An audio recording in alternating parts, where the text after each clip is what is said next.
Olá, bom dia, bem-vindos à nossa meditação. Hoje é dia 13 de novembro e eu gostaria de meditar com vocês em 2 aos Coríntios, capítulo 5 e verso 7, porque andamos ou vivemos por fé e não pelo que vemos. Nós andamos por fé e não pelo que vemos. Você possivelmente já ouviu, já conhecia esse texto, é um texto muito citado, muito conhecido no mundo cristão. Mas talvez você não sabia que ele vinha de 2 Coríntios 5:7. E para a gente entender melhor o que significa andar por fé e também entender o que é a fé, nós precisamos ler os textos que precedem esse texto. Teríamos que ler toda a epístola, né, até o capítulo 5, mas não temos tempo. Então vamos ler a partir do verso 4 deste capítulo 5 até o verso 6. Pois enquanto estamos nesta casa, gememos e nos angustiamos, porque não queremos ser despidos, mas revestidos da nossa habitação celestial, para que aquilo que é mortal seja absorvido pela vida. Esta é uma primeira razão aqui. Nós já meditamos sobre isso, você pode encontrar esta meditação no nosso canal, em português, em francês ou em inglês. E aqui ele está dizendo que nós estamos ansiosos que a vida possa engolir, é o texto, o termo que aparece aqui, engolir a morte, porque a morte é uma grande abominação. Primeiro tem a morte espiritual e depois a morte, a segunda morte, né, que é uma coisa terrível.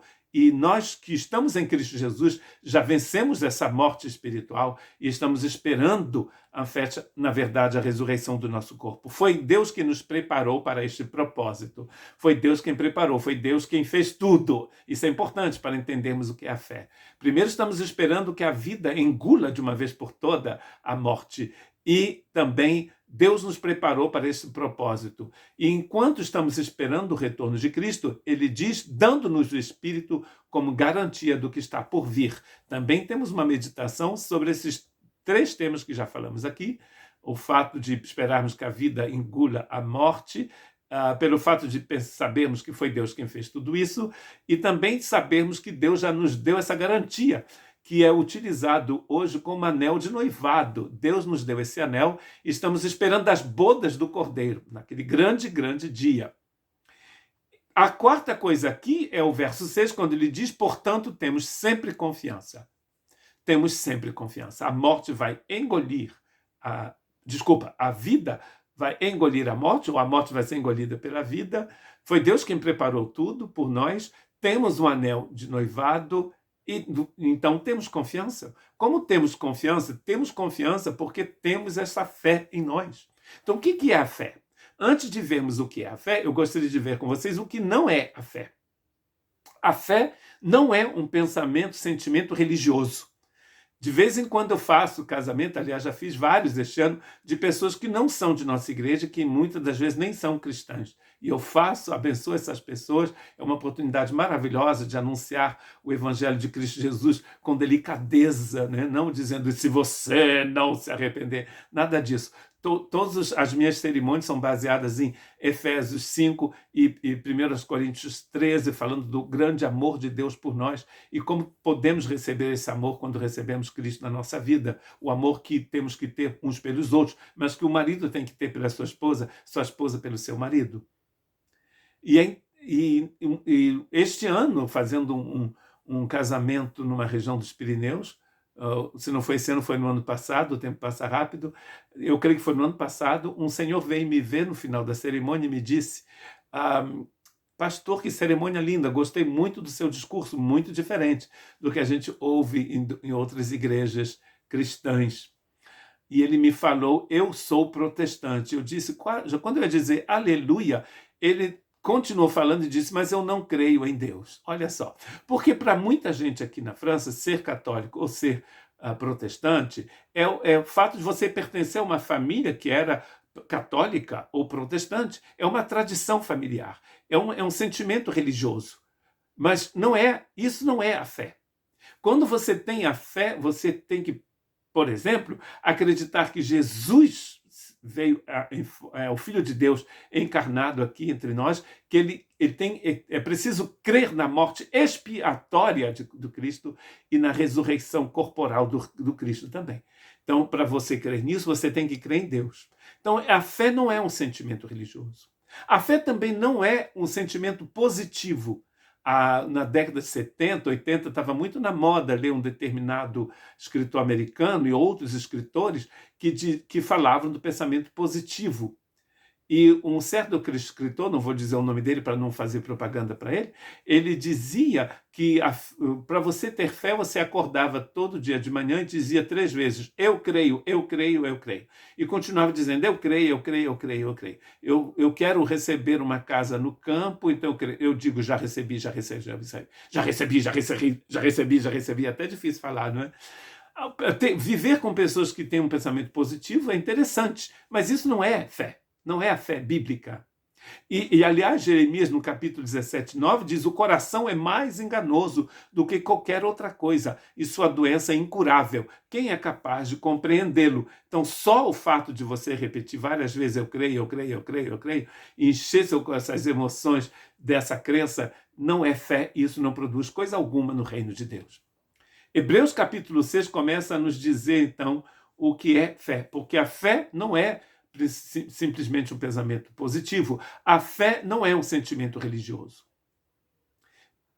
Hebreus 11, 6. Sem fé é impossível agradar a Deus. Então, a gente percebe já aqui que a fé é algo que vai te ajudar a agradar a Deus. Pois quem dele se aproxima precisa crer que ele existe. A fé é algo que vai te ajudar a crer que Deus existe. Então, por exemplo, aquele senhor que diz que era protestante, mas não cria em Deus, ele não tinha essa fé. Ele tinha um sentimento religioso, uma tradição, mas ele não tinha essa fé. E outra coisa, ele diz que a fé é o que nos ajuda a entender que Deus recompensa aqueles que o buscam. Agradar a Deus, crer em Deus, crer que ele recompensa. Olha que interessante. É um termo mercantil, né? Um termo que é utilizado no comércio, esse termo recompensar.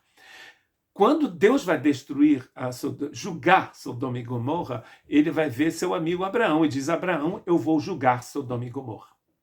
Chegou até aqui o pecado desse povo, eu vou julgar as 2 cidades. E o que Abraão vai fazer? Vai entrar num diálogo com Deus, de intercessão. E ele vai dizer, Deus, se houver 40 justos, 30, 10 em Sodoma, o Senhor ainda vai destruir? Quando Deus diz que ia destruir desta vez o seu povo no Monte Sinai, quando o povo começa a adorar o bezerro de ouro, Moisés diz para Deus, Deus, não é possível, você vai fazer isso? O que os egípcios vão pensar? Percebem? Há uma intercessão. Esse povo, Abraão, Moisés, Davi, sabiam que Deus recompensava, ou seja, que Deus era um Deus de échange, como se diz em francês. Não sei como se diz em português. De troca, não é? Há um diálogo aí entre essas pessoas e Deus.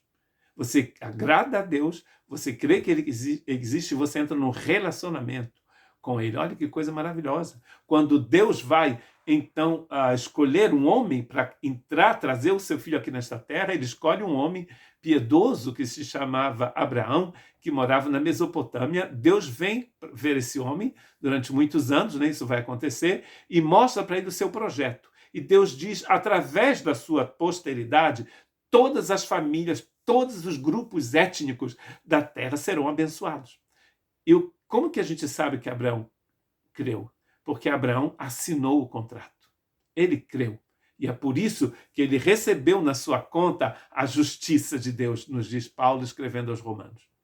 Então, fé é ação também. Em Hebreus capítulo 11, verso 6, está escrito, sem fé é impossível agradar a Deus. Eu já li esse texto. Sem fé é impossível agradar a Deus. E eu tinha que ler o outro texto de Hebreus 11, 1, que fala que a fé é você, a fé, então, você crer no invisível, você ver o invisível. Uma coisa muito importante na fé é que ela tem aspectos diferentes. Eu gostaria de falar de 3 aspectos. O primeiro aspecto é o conhecimento.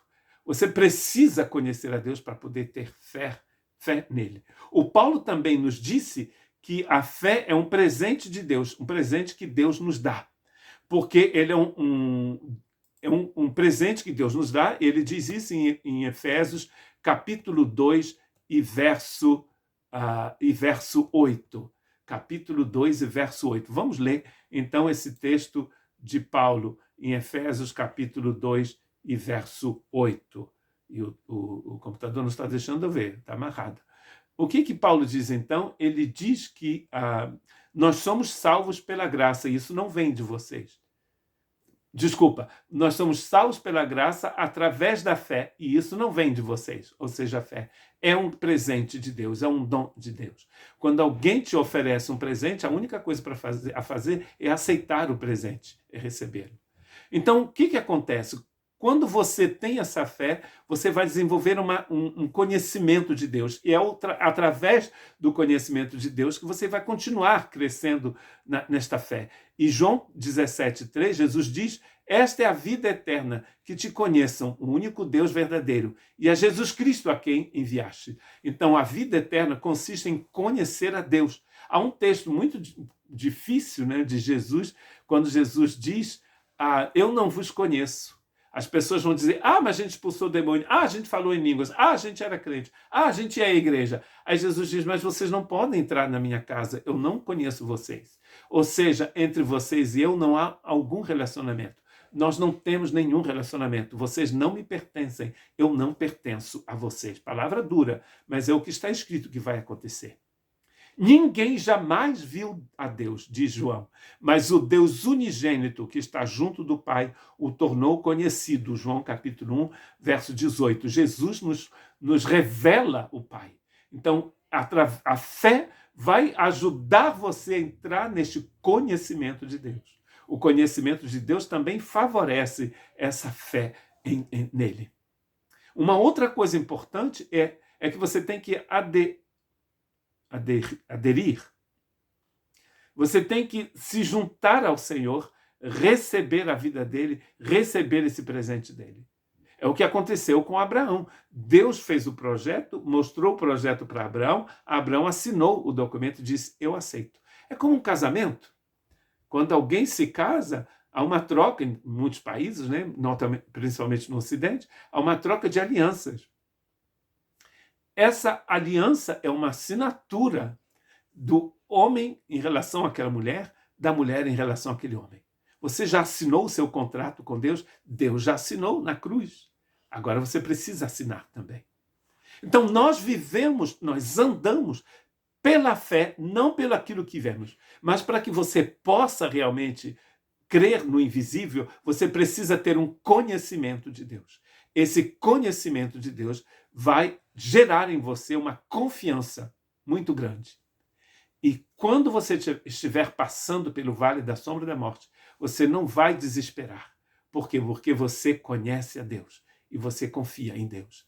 Eu termino com Tito, capítulo 2, 11 a 13, porque a graça de Deus se manifestou salvadora a todos os homens. Ela nos ensina a renunciar à impiedade e às paixões mundanas e a viver de maneira sensata, justa e piedosa nesta era presente, enquanto aguardamos a bendita esperança e a gloriosa manifestação de nosso grande Deus e Salvador Jesus Cristo. Pela graça vocês são salvos. Isso não depende de vós. É um presente de Deus que se chama fé. Você recebe a fé de Deus e você coloca em prática essa fé. A graça te salva, a graça te educa, ou seja, pega você pela mão e te conduz pela vida, e a graça te ajuda a esperar pelo retorno de Cristo Jesus. Que Deus te abençoe.